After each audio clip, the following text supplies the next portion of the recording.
আসসালামু আলাইকুম ওয়া রাহমাতুল্লাহি ওয়া বারাকাতুহু। প্রিয় বন্ধুরা, কেমন আছেন সবাই? আজকের এই ভিডিওতে আমি শেয়ার করব পবিত্র কোরআন থেকে নেওয়া ছোট্ট একটি দোয়া, যে দোয়াটি নবী মুসা আলাইহিস সালাম তার কষ্টের সময় পড়েছিলেন।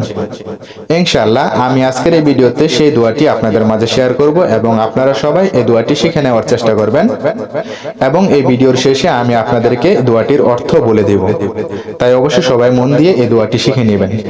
দোয়াটি হচ্ছে, রাব্বি ইন্নী লিমা আনজালতা ইলাইয়া মিন খাইরিন ফাকির। এই দোয়াটির অর্থ, হে আমার রব, তুমি আমার উপর যে কোনো ভালো নিয়ামত, রিজিক বা সাহায্য নাজিল করবে, আমি তার জন্য অনেক প্রয়োজনময় একজন বান্দা।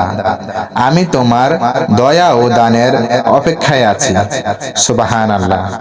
দোয়াটি ছোট কিন্তু এর ফজিলত অনেক বেশি, তাই অবশ্যই সবাই প্রতি নামাজের পর এই দোয়াটি পাঠ করবেন, ইনশাআল্লাহ বেশি উপকার পাবেন।